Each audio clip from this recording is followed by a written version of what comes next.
Joe, we're going to your team now, the Notre Dame Fighting Irish. I'm sure we're about to get in a little bit of a debate here because you don't like anytime I say anything remotely negative about the Irish. But I do this for every goods and bads, pros and cons for both teams in the spring game. But I'll kick it over to you. Your thoughts on Notre Dame spring game? I think that defensively they looked very similar to last year, which makes sense because they brought back a lot of their talent. But I don't want to hear shit, Blake, about their offense because you know what? Kenny Minchie and Stephen Jelly were the ones playing quarterback. And you know what? Stephen Jelly and Kenny Minchie looked pretty good for backups. I think that battle for the backup spot is going to be tight. And I think in the event that Riley Leonard does go down with an injury, which is possible because he's been inconsistently healthy, I wouldn't feel too scared. I wouldn't be too worried.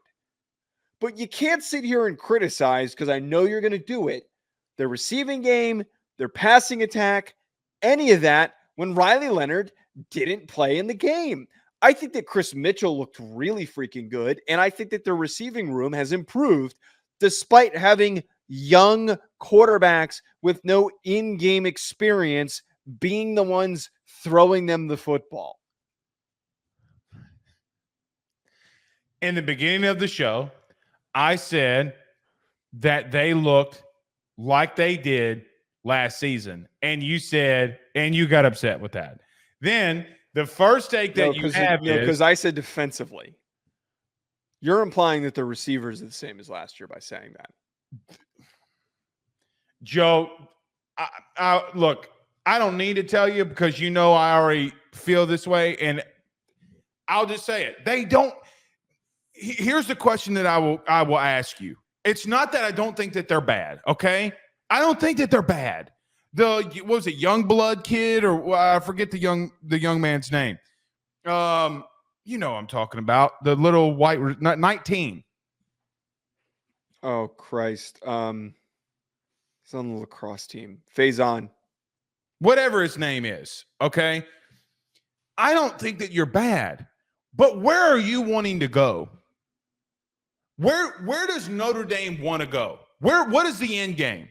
Because if the end game is Final Four playoff, then no, you're not good enough at that position. I don't think that you are athletic enough or fast enough. Joe, that offense right now, gets destroyed by Georgia because they're not going to be they don't have the dudes on the outside. And when you have a team that can stop the run, that is what it is. But we're talking about the spring game. We're not talking about them facing Georgia right now. The first thing I wrote down, they're the same exact Notre Dame team. Take the quarterback play out of it. Big, physical, nasty on both lines of scrimmage that you're not going to want to face. They are good on both. Good. They're well above average on both lines of scrimmage. They're physical. They're going to get at your ass. I think the worst thing about, listening or watching their offense and defensive line this weekend was having to listen to Jason Garrett explain it to me, okay? They are the most – I will give them this. I think that Notre Dame, not even just this team, maybe even over the last decade, Joe, they are the P4, P5 most fundamental team that you'll find. Mm-hmm. Fundamentally, they are extremely sound. It's just my opinion. I just don't think that they're athletic enough offensively. You're so off base with that. You're going to be. This is one of the. No, I'm coming from. You got to understand with the place that I'm coming from, because what did I see this spring? What did I see last spring? And you know what? Maybe I am putting them on an unrealistic pedestal, because this time last year I told you that Malik Neighbors was going to be my breakout player of the year, and I'm seeing these kids at LSU, and maybe I am wrong. Okay, maybe I am looking at that receiver room at too high of a pedestal. But the bottom line is I don't see the speed. Now, that running back, number 4. Jeremiah Love is going. That kid can play now. But, okay, but this is what I'm talking about, is that, like, I feel like you're just you I'm going to say it, you don't want to give them credit for improving. Chris Mitchell is the FIU receiver that they brought in, is a 4.3 kid. He had a nice long touchdown in the game, Okay. And I think him and Jeremiah Love are huge, explosive upgrades over what we saw last year. And you know it's a big benefit? We don't have fucking Jared Parker calling nonsensical, backwards ass plays like he did last year. Yeah, you completely upgraded to Mike. But I'm going to be real with you. Can I be real with you? Yeah. If you picked up the phone right now and called Denbrock, I guarantee you he would tell you the same thing. He knows that he knows I guarantee you Mike Denbrock would say that they do not have the explosiveness enough to get where they want to go. Not that they can't win 10 games. Joe, they're going to win 10 games because their schedule is much more lighter than it was a season ago. But the bottom line becomes, where's your ending point? Where do you want your ending point to be? Do you think that the offense that you just saw is more athletic than what you saw defensively from Florida State and Georgia? Their offense, they went 10-2 last. What was it? No, 9-3. 9-3 last year with no receivers.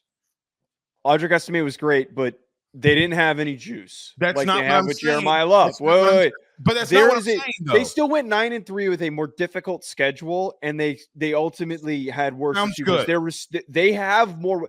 But this is my whole point. It's not really possible to know what their offense is going to look like because Riley Leonard didn't play in the game. And a lot of their problems were because Sam Hartman could not move. He couldn't. He was a statue. And will continue to ask you, just how confident are you? Joe, when you have a quarterback out for a spring game, you find out everything else that you need to know about your team.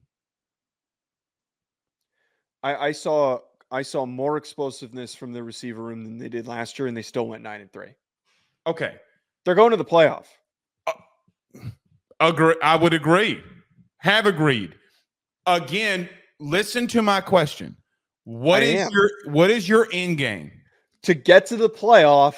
Okay, to make it past the first round. Okay. Well, then you're exactly where you need to be.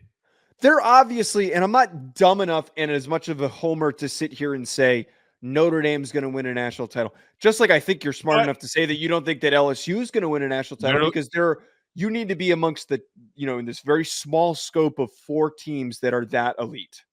And that is my point. Are you going to be the same team every single year?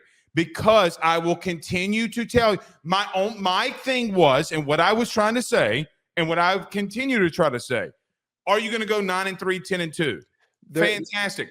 But how do you progress to get to the next level? How do you get back to that national championship game? This is what I'm saying, though, is that they are progressing. And for a team like Notre Dame that doesn't have ease of getting guys in academically, it's going to be a multi-step process. So if this upcoming year they go 11-1 because they've got a light schedule and they go to the playoff, they win a game and then lose their second round game, that helps them in high school recruiting. That helps them in the future. And they've already have a good foundation of high school recruiting.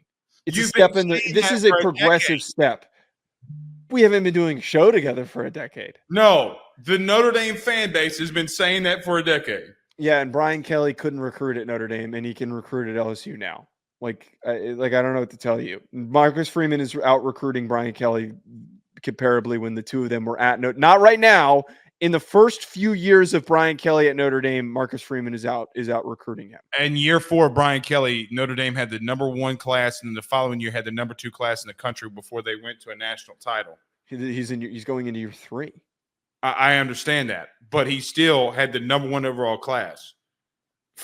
I don't remember them having the number 1 overall class.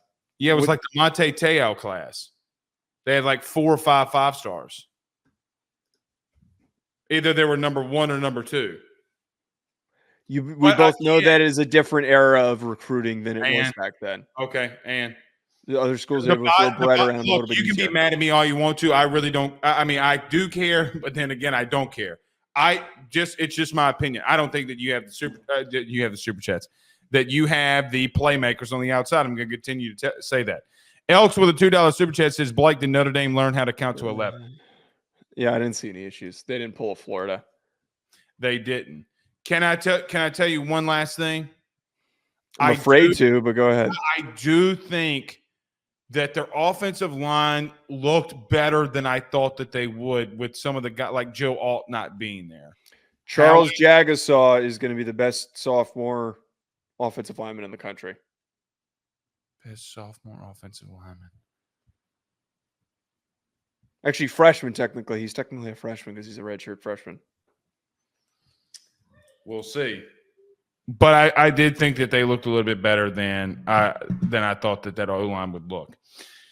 One thing you can't be mad about Mike Denbrock, though, and Notre Dame fans, you know him better than most. You gotta let him cook. You just let him cook. Stay off his ass. BetOnline remains your top spot for all of your live betting action and contests. NFL, college football, UFC, NHL are all in full swing. BetOnline is your number one source for wagering news, odds, trends, and predictions with both desktop and mobile access at any time. Head to BetOnline today and use promo code BELIEVE, that's BLEAV, for 50% off your first deposit. That is a 50% welcome bonus. BetOnline, where the game starts.